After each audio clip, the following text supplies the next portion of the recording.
सुइलत बिअय्यि ज़ंबिन क़ुतिलत सदक़ल्लाहुल अज़ीम व सदक़ रसूलुहुन नबियुल अमीनुल मतीनुल मुबीनुल मुईनुल करीम व नहनु अला ज़ालिका लमिनश शाहिदीन व शाकिरीन वल्हम्दुलिल्लाहि रब्बिल आलमीन।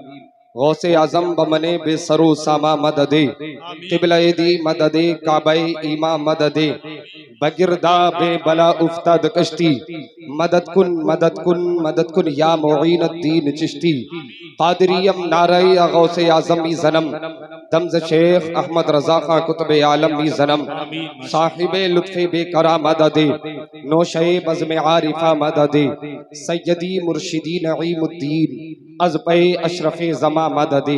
जी लगाकर नबी और आले नबी की मुक़द्दस बारगाह में मुक़द्दस दुरूद का हदिया पेश करें। पढ़ें बाबाज़े बुलंद अल्लाहु रब्बु मुहम्मदिन सल्लल्लाहु अलैहि वसल्लम नहनु इबादु मुहम्मदिन सल्लल्लाहु अलैहि वसल्लम सलातन व सलामन अलैका या रसूल अल्लाह सल्लल्लाहु तआला अलैहि वसल्लम। इक़बाल का एक शेर और उस शेर के बाद अपनी गुफ्तगू का आगाज। इक़बाल ने एक शेर लिखा, मेरा दिल तो कहा करता है। इक़बाल ने मोहब्बत के समंदरों को उबूर करने के बाद लिखा होगा। इक़बाल ने इश्क के कलम को इश्क के कागज पर चला करके लिखा होगा। इक़बाल कहते हैं कि मोहम्मद से वफा तूने तो हम तेरे हैं, कि मोहम्मद से वफा तूने तो हम तेरे हैं।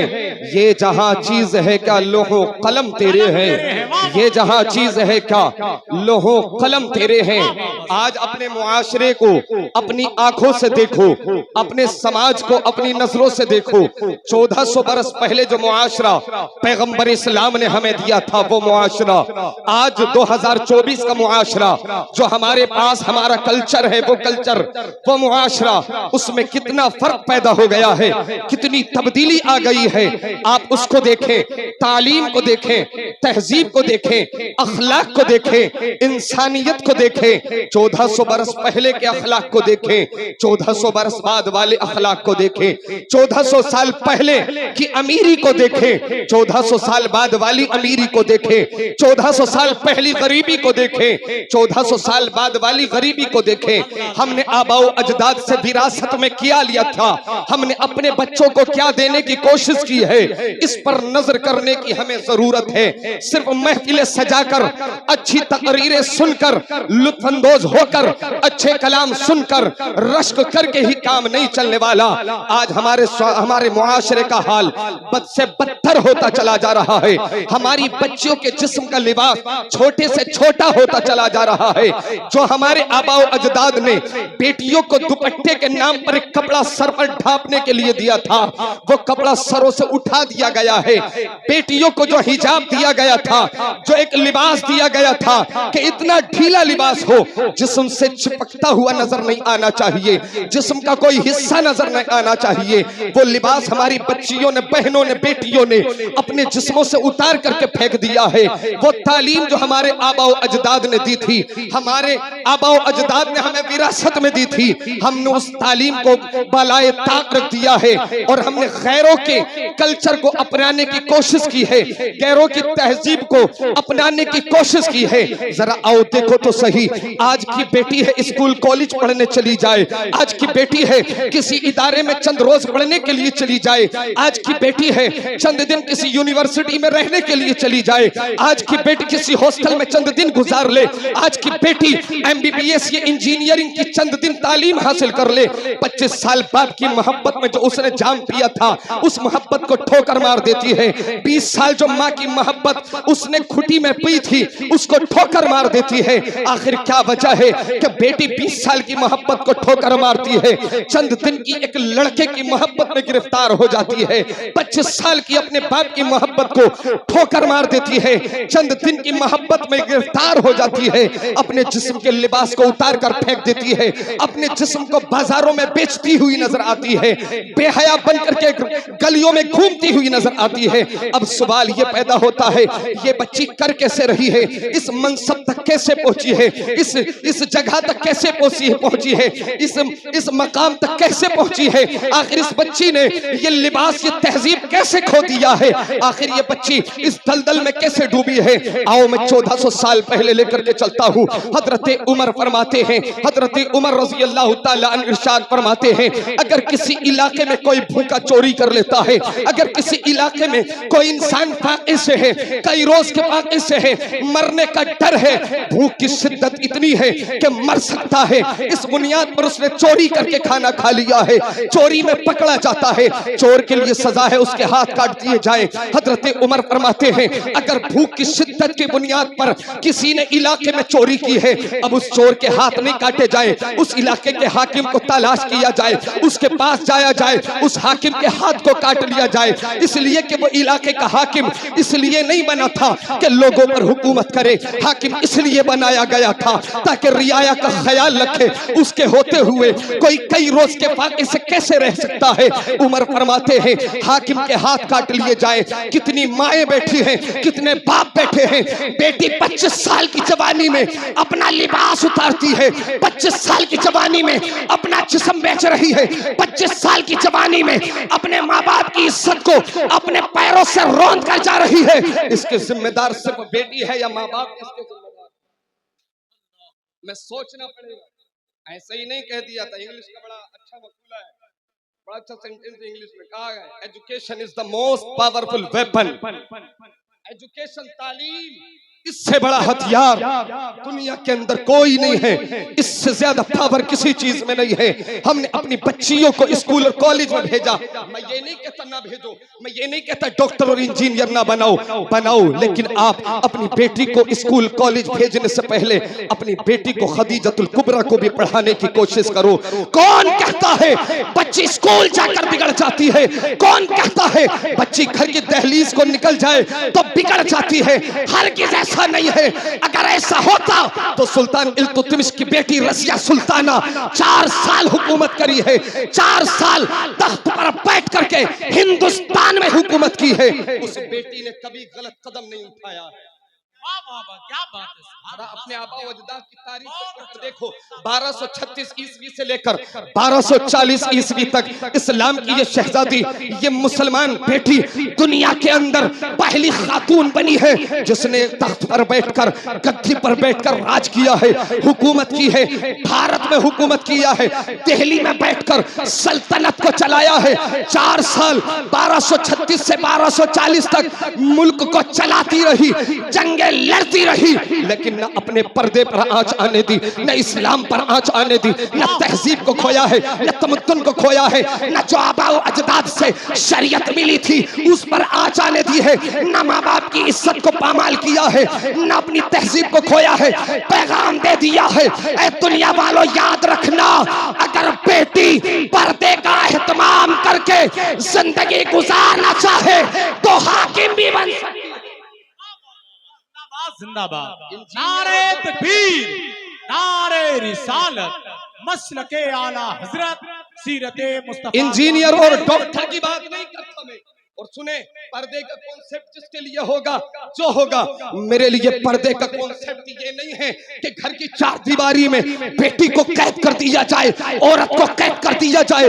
अगर कैद करने का नाम पर्दा होता तो खुदा की कसम सारी दुनिया कहती इस्लाम ने औरत को कैद करके रख दिया है।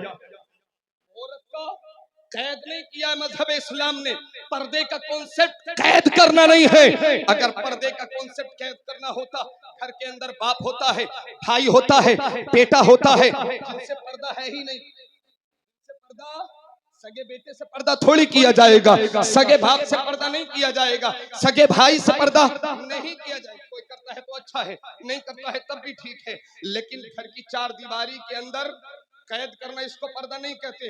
पर्दा करने का मतलब ही ये है कि पर्दा किया जाए, पर्दे का एहतमाम किया जाए, नकाब डाली जाए, अपने जिस्म को छुपाया जाए, अपनी इज्जत को छुपाया जाए, अपनी इज्जत को पामाल होने से बचाया जाए, अपनी इज्जत का ख्याल रखे, तालीम भी हासिल करे, हुकूमत भी करे, तिजारत भी करे। अगर कोई कहता है कैसे करे तो मैंने कहा नादान, तू भूल गया है 595 ईस्वी है, सरकारे दो आलम सल्लल्लाहु अलैहि वसल्लम मुल्क शाम तिजारत के लिए गए हैं। माल किसका लेकर के गए हैं? तिजारत किसकी कर रहे हैं? सामान किसका है? तिजारत किसकी करने जा रहे हैं? हजरत खदीजतुल कुबरा है। कौन है? नबी की बीवी नहीं है, नबी की सौजा नहीं है, नबी की बहन नहीं है, नबी की बेटी नहीं है, एक आम खातून है। माल खदीजा का है, मुस्तफा लेकर चले हैं, तिजारत की है। तिजारत करने के बाद आए हैं तब निकाह हुआ हुआ है खदीजा से, वाह सुभान अब निकाह हुआ है खदीजा से। पता चला अगर पर्दे का एहतमाम हो तो बेटी तिजारत भी कर सकती है, पर्दे का एहतमाम हो बेटी डॉक्टर भी बन सकती है, पर्दे का एहतमाम हो बेटी इंजीनियर भी बन सकती है। और सुनो, बस 2 मिनट की गुफ्तगू और सुनो। हजरत खदीजतुल कुबरा रज़ी अल्लाह ताला ने, इधर मैंने बतलाया हिंदुस्तान की शहजादी है, 1236 से 40 तक हुकूमत की है। इसके अलावा एक और खातून है, नाम शजरुद्दुरर है, मिस्र की रहने वाली है, ममलूक सुल्तान के यहाँ पर ममलूक सुल्ताना है, 80 दिन हुकूमत की है, मंगोलों से जंग की है, 80 दिन हुकूमत की है, सलीबी जंग में हिस्सा लिया है, शजरुद्दुरर है, पर्दे का एहतमाम किया है, हुकूमत चला रही है, हुकूमत की बुनियाद रखी है, हुकूमत चला रही है। मैं पूछता हूँ, कौन कहता है बेटी कुछ नहीं कर सकती? खुदा की कसम, बेटी हुकूमत भी कर सकती है, बेटी इंजीनियर भी बन सकती है, बेटी डॉक्टर भी बन सकती है, लेकिन बेटी को पर्दे के एहतमाम के साथ पढ़ाया। सुभान अल्लाह। आखिरी जुमलों में बात सुने, आखिरी जुमलों में बात सुने, बस लास्ट जुमलों में सुने। बेटी को पढ़ाओ। हमारी बहन बेटियों की ऑपरेशन डिलीवरी होती है, ये बड़ा सख्त, ये बड़ी बड़ी अहम चीज है। हमारे यहाँ पर कितनी बच्चियों की, कितनी बेटियों की, बहनों की सर्जरी होती है, डिलीवरी होती है। एक हिंदू डॉक्टर है, गैर मुस्लिम डॉक्टर है, हमारी बच्ची के जिस्म को, जिस्म के कपड़े को हटा करके हमारी बहन के जिस्म को हाथ लगाया जाता है, ऑपरेशन किया जाता है। गैर मुस्लिम डॉक्टर अपनी आंखों से वो जिस्म देख रहा है जिसका जिस्म किसी ने न देखा, अपने हाथों से छू रहा है, बेअदबी कर रहा है, कितने गलत अंदाज में जिस्म को छू रहा है। काश हमने अपनी बेटियों को डॉक्टर बनाया होता, अपने घर की बच्चियों को सर्जन बनाया होता। हमारे घर की बेटी का ऑपरेशन हमारे घर की बेटी कर रही होती, हमारे घर की बहन के जिस्म को हमारे घर की बहन छू रही होती। लेकिन अफसोस, हमने ऐसा कोई काम नहीं किया, और इसके जिम्मेदार जी हजरात को मान लेना, उलमा को मान लेना, इसका जिम्मेदार आप मान लेना कि स्टेज पर जो बैठे ये समय नहीं, इसके जिम्मेदार हमारी कौम के शुराफा है, अमीर है, जो मालदार है, वो है। ईंट के भट्टे लगाते हैं, पेट्रोल पंप लगाते हैं, पिलोटिंग के काम करते हैं, जमीनें खरीदते हैं, कारोबार करते हैं, तो एक इदारा ऐसा कायम नहीं करते जो कि हमारी बेटियां तालीम हासिल कर सके। एक इदारा ऐसा नहीं बना सकते जिसमें हमारी बेटी डॉक्टर बन सके। हिंदू कॉलेज मुरादाबाद है, उससे पहले आपने सुना होगा कर्नाटक का हिजाब वाला मसला। हिंदू कॉलेज मुरादाबाद में खुद वहां पर गया, मैंने खुद देखा है, वहां पर बेटियों के सरों से हिजाब उतरवा दिया गया, कैद कर दिया गया, एग्जाम से रोक दिया गया, हिजाब उतार कर जाएगी तब एग्जाम होगा। मैं आपसे पूछता हूँ, इतनी बड़ी बस्ती है तो कोई एक इदारा मुसलमान बेटियों के लिए बनाया है? कहते हो बेटी बिगड़ गई है। याद रखे, हजरत उमर ने कहा था, अगर हाकिम के होते हुए कोई चोर चोरी इसलिए करता है कि वो भूखा था तो हाथ काट लिए जाए हाकिम के। मैं कहता हूँ, अगर हमारे अमीरों शुराफा के होते हुए हमारी बेटी गैर मुस्लिम के इदारे में बिगड़ रही है, माँ बाप के होते हुए हमारी बेटी उनकी इज्जत को पामाल कर रही है, और माँ बाप ने सैयदा फातिमा की तालीम बेटी को नहीं दी है, खदीजतुल कुबरा को नहीं पढ़ाया है, ज़ैनब और रुकैया को नहीं पढ़ाया है, उम्मे कुलसूम और हजरत आयशा को नहीं पढ़ाया है, इसके जिम्मेदार माँ और बाप भी है, इसके जिम्मेदार माँ और बाप भी है। हजरत टीपू सुल्तान रज़ी अल्लाह तआला अन्हु, हजरत टीपू सुल्तान ने 13 साल की उम्र में शेर को 13 साल की उम्र में शेर को फाड़ दिया। नवाब हैदर अली को पता चला, बाप थे नवाब हैदर अली, अपने घर पहुंचे, अपनी बीवी फातिमा से कहा, मुबारक हो तुम्हारे बेटे ने बड़ा काम किया है। टीपू सुल्तान ने 13 साल की उम्र में शेर को फाड़ दिया है। बीवी का जवाब सुने, ये माएं बैठी बहनें बैठी सुने। जब नवाब हैदर अली ने कहा, मुबारक हो तुम्हारे बेटे टीपू सुल्तान ने 13 बरस की उम्र में बहादुरी का सबूत दिया है, शेर को फाड़ दिया है। जवाब देती है माँ, मेरे बेटे टीपू का कमाल नहीं है, बेटे टीपू का कमाल नहीं है। किसका कमाल है? जवाब देती है, मेरे दूध का कमाल है, मेरे दूध का कमाल है, मेरे दूध का कमाल है। कैसा कमाल? जवाब देती है, जब जब दूध पिलाया है वुजू करके पिलाया है, जब जब दूध पिलाया है पर्दा करके पिलाया है, जब जब दूध पिलाया है घर के अंदर पिलाया है। आज देखे, बेटी बिगड़ती हुई नजर आ रही है, बेटा बिगड़ता हुआ नजर आ रहा है। जिम्मेदार वो माँ भी तो है जो खुले में दूध पिला रही है।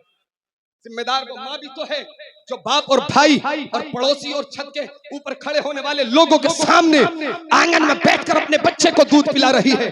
जिम्मेदार वो बाप भी तो है अपनी बच्ची को स्कूल में 15 अगस्त और 26 जनवरी के नाम पर छोटी सी 8 साल की बच्ची को डांस करते हुए देख रहा है। जिम्मेदार वो बाप भी तो है अपनी बच्ची को घुटनों से ऊपर स्कर्ट पहना करके स्कूल पढ़ने भेज रहा है। जिम्मेदार वो बाप भी तो है जो अपनी बेटी के सर से दुपट्टा हटाकर स्कूल पढ़ने के लिए भेज रहा है। जिम्मेदार वो बाप भी तो है जो अपनी बेटी के साथ टीवी के सामने बैठकर गाने और फिल्में देख रहा है। जिम्मेदार वो बाप भी तो है जो टीवी के सामने बैठकर नंगी औरतों का नाच अपनी बीवी और बच्चियों के साथ बैठकर देख रहा है। गुनाह से बचें, इस गुनाह अज़ीम से बचें। अल्लाह तबारक व तआला हमें इससे बचने की तौफीक अता फरमाए। इससे बचें, इदारा कायम करें, चंदा करके पूरी बस्ती मिलकर मदरसे काफी कायम हो गए। एक बस्ती में एक मदरसा काफी है, एक बस्ती में एक इदारा काफी है। ट्रेंड चल गया है, लड़कियों के मदरसे खुल रहे हैं, लड़कों के मदरसे खुल रहे हैं, चंदे करने शुरू कर दिए। नहीं, काफी हो गए, काफी हो गए। जिस बस्ती में मदरसा नहीं उस बस्ती में खोलो। अगर किसी बस्ती में एक मदरसा है, जरूरत नहीं है दूसरे की। किसी बस्ती में एक इदारा है, जरूरत नहीं है दूसरे की। अब जरूरत है आप एजुकेशन के लिए स्कूल खोलो। स्कूल के अंदर दीनी तालीम के साथ दुनियावी तालीम, ये दोनों मर्ज करके तालीम शुरू कराओ। नमाज की तालीम, वुजू की, गुस्ल की, इस्लाम की तालीम, फराइज की तालीम अपने स्कूलों में शुरू कराओ, ताकि हमारी बच्चियां जब मजहब इस्लाम की शहजादियां मजहब इस्लाम को पढ़ेंगी, खुदा की कसम दुनिया बदल सकती है, बच्ची का ईमान नहीं बदल सकता। अल्लाह तबारक व तआला, मैंने जो कहा आपने सुना, अगलात सरजद हो गई हो, मौला हम सबको माफ फरमाए। अस्तगफिरुल्लाह रब्बी मिन कुल्ली ज़म्बिन व अतूबु इलैह, ला इलाहा इल्लल्लाह मुहम्मद रसूलुल्लाह की मोहम्मद से वफा, तूने तो हम तेरे हैं, ये जहां चीज है क्या लोहो कलम तेरे हैं। ताजुब तो ये है कि फिरदौस आला बनाए खुदा और बसाए मोहम्मद, तमाशा तो ये है कि दोज़ख की आतिश जलाए खुदा और बुझाए मोहम्मद। खाक हो जाएं अतू जलकर मगर हम तो रजा, दम में जब तक दम है जिक्र उनका सुनाते जाएंगे। वमा अलैना इल्लल बलाग। अस्तगफिरुल्लाह इल्ला बिल्लाह। अस्सलामु अलैकुम।